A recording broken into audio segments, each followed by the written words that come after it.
शं वरुणः शन्नो भवत्वर्यमा शन्न इन्द्रो बृहस्पतिः शन्नो विष्णुरुक्रमः ॐ शान्ति शान्ति शान्तिः।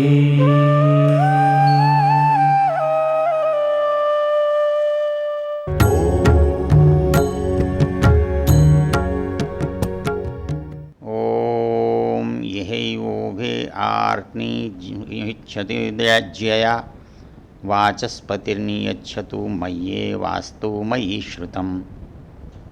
हम इस वेद ज्ञान की चर्चा में अथर्ववेद के पहले कांड के पहले सूक्त पर विचार कर रहे हैं। इसका देवता अथर्वा है, इसका देवता वाचस्पति है और इसका ऋषि अथर्वा है। मंत्र में हम जो चर्चा कर रहे थे वो ये देख रहे थे कि इसमें एक उपमा दी गई है और उपमा में ये कहा है कि मेरे जीवन के दोनों पक्ष बिल्कुल ऐसे होने चाहिए जैसे धनुष के दो सिरे आमने सामने होते हैं, आगे पीछे नहीं होते, बराबर होते हैं, आमने सामने होते हैं। तो ये क्या हैं?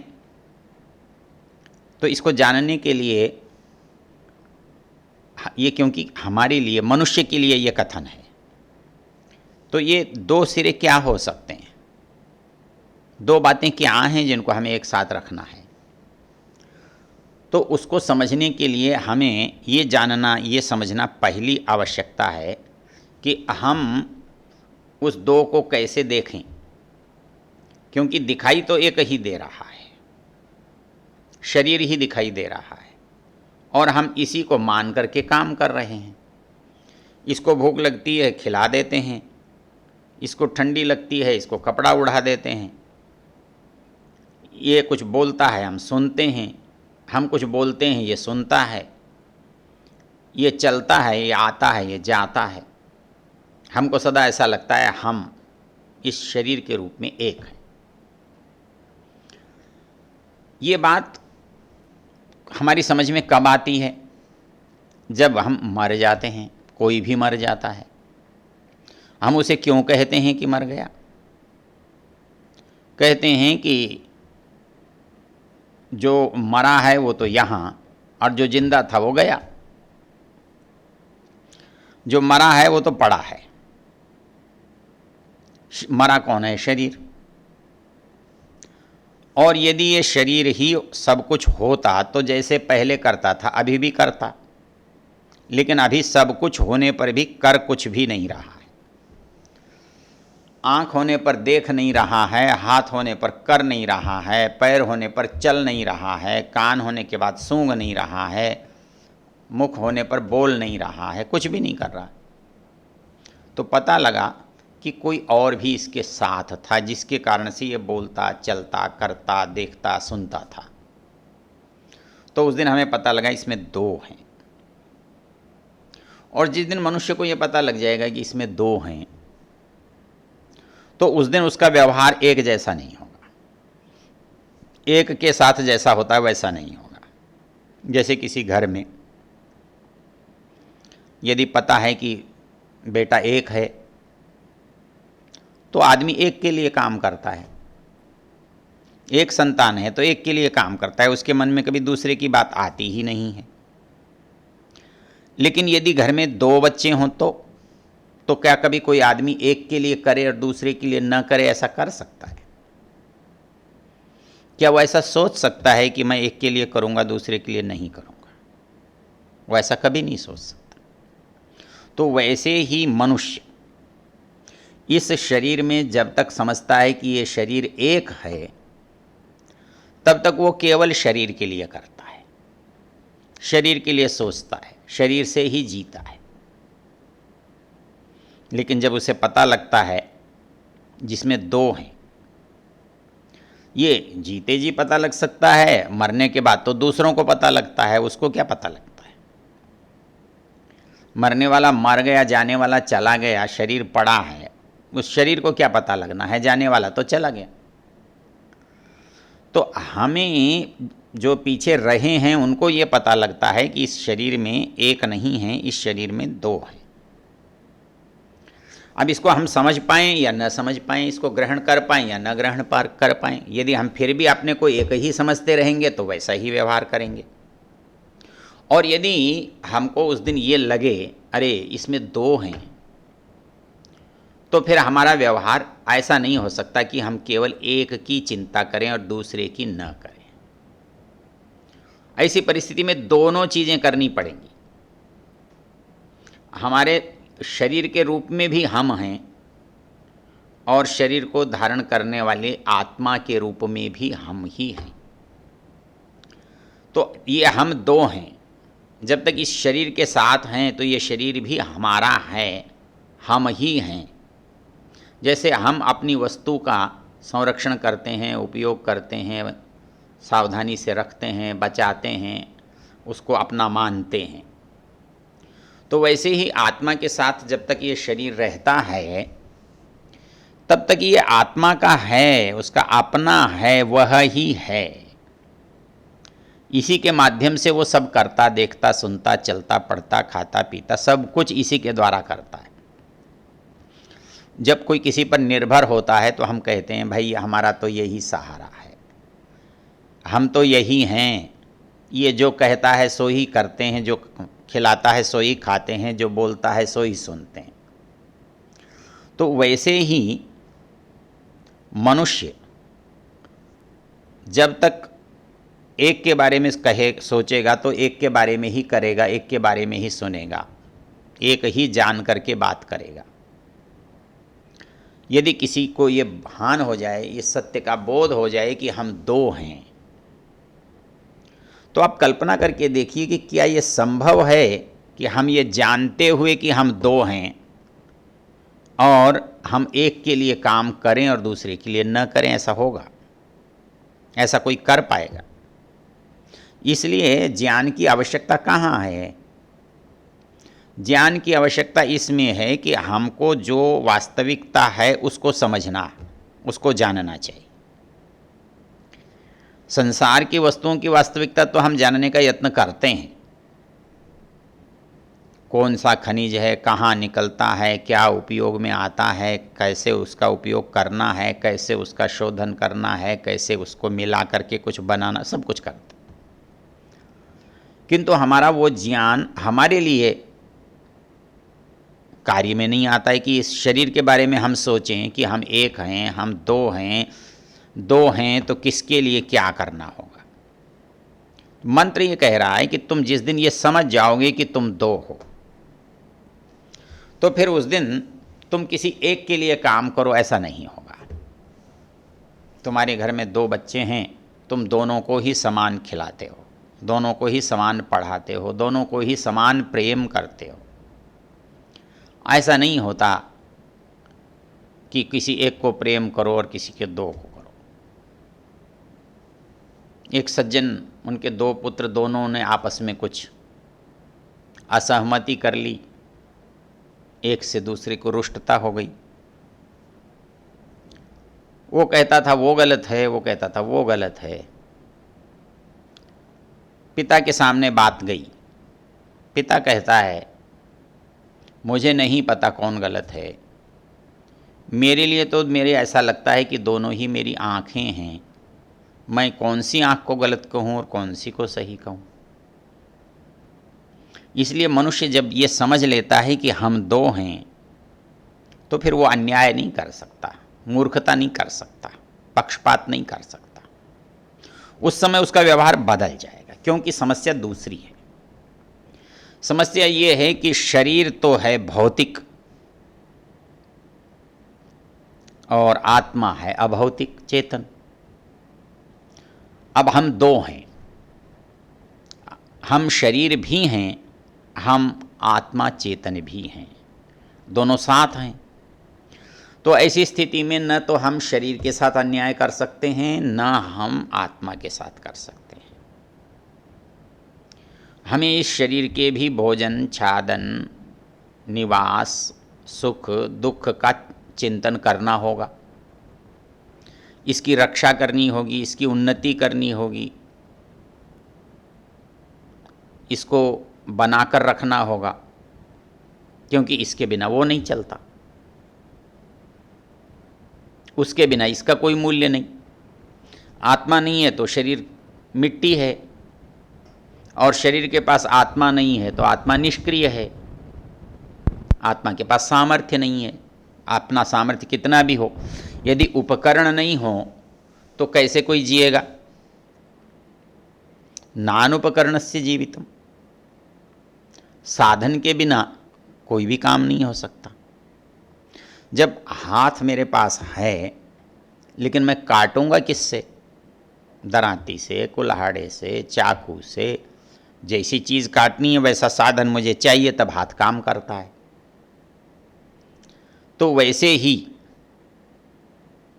यदि आत्मा के पास साधन ही न हो, शरीर ही न हो, तो आत्मा क्या कर लेगा? आत्मा कुछ भी नहीं कर सकता। इसलिए उसे इस शरीर को पाना भी पड़ेगा, रखना भी पड़ेगा, इसकी चिंता भी करनी पड़ेगी।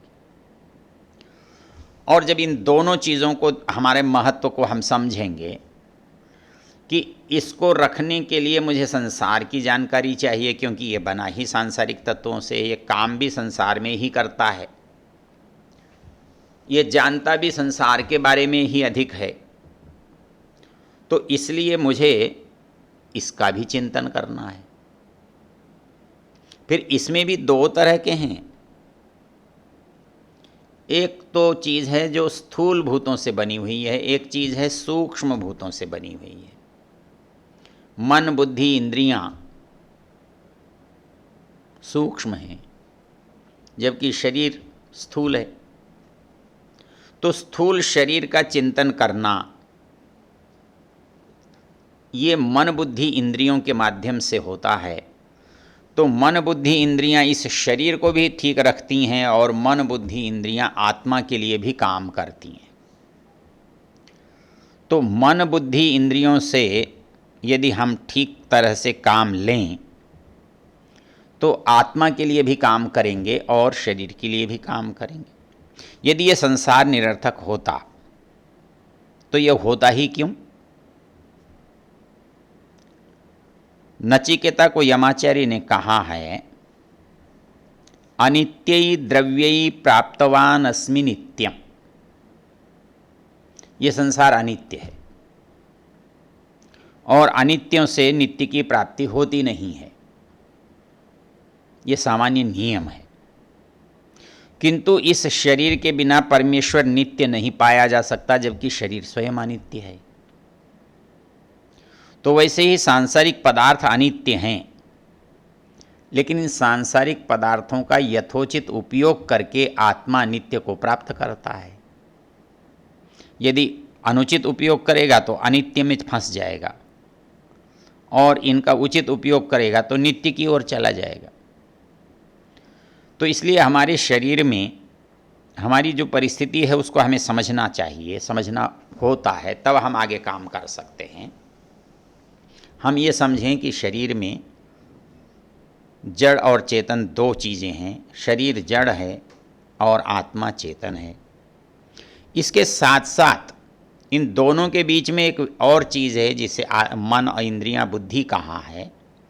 वो यद्यपि जड़ हैं किंतु शरीर की तरह से स्थूल नहीं है, महाभूतों से नहीं बनी हुई हैं, वो महत्त्व से बनी हुई हैं, वो अहंकार से बनी हुई हैं। तो वो महत्त्व और अहंकार से जो बनी हुई हैं उनके लिए भी आपको स्थूल शरीर वाले काम नहीं आएंगे, वो सूक्ष्म जो चीज़ें हैं वो काम में आएंगी, वो आत्मा की तरफ जाने वाली चीज़ें काम में आएंगी। तो उस मध्यम जो चीज़ है जो जड़ होने पर भी सूक्ष्म है, उसी से शरीर की चिंता की जाती है, उसी से आत्मा की चिंता की जाती है। तो हमें शरीर के लिए जो सामग्री देनी है वो तो देनी ही है, और जो आत्मा के लिए देनी है वो भी तो देनी होगी। यदि वो नहीं देंगे तो आगे पीछे हो जाएगा, संतुलन गड़बड़ा जाएगा, संतुलन बिगड़ जाएगा। इसलिए यहाँ पर मंत्र में कहा है आर्तनी उभे ज्यया तनुभे, आर्तनी तनुभे ज्यया।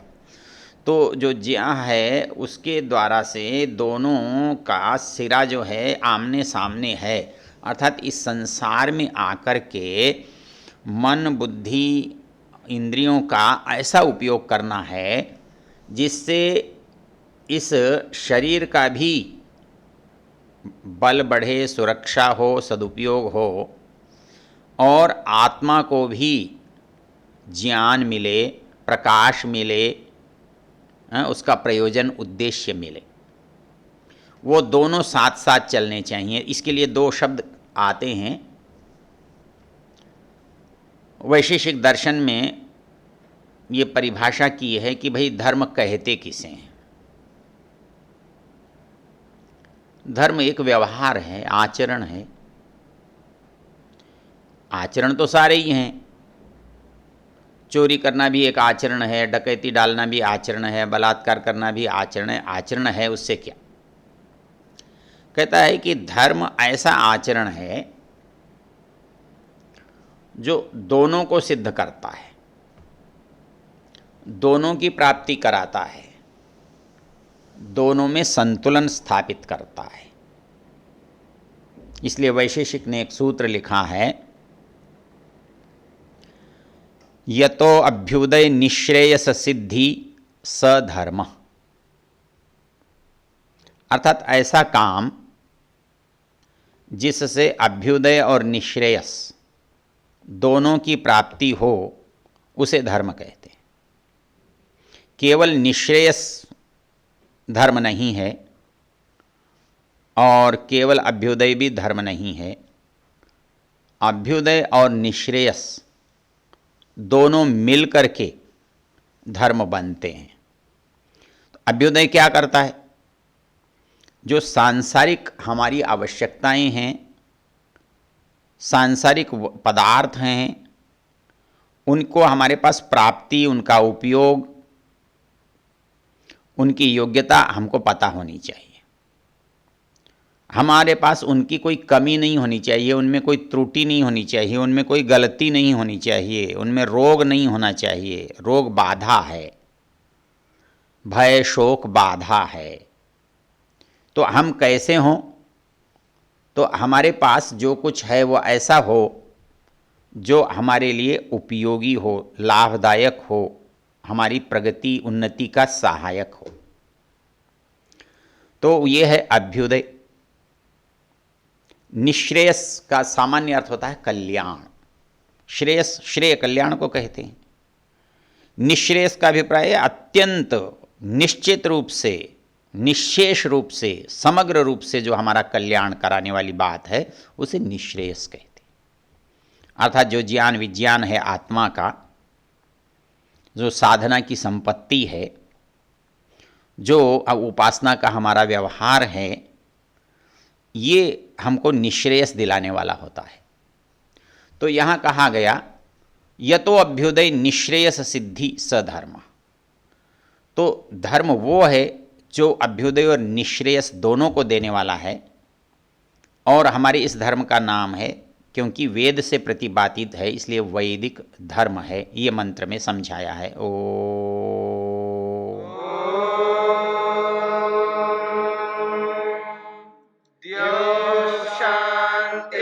शांतिरंतरिक्षं शांति पृथिवी शांतिरापः शांतिरोषधयः शांति वनस्पतयः शांतिर्विश्वे देवा शांतिर्ब्रह्म शांति सर्वं शांति शांतिरेव शांति क्षमा शांतिरेधि।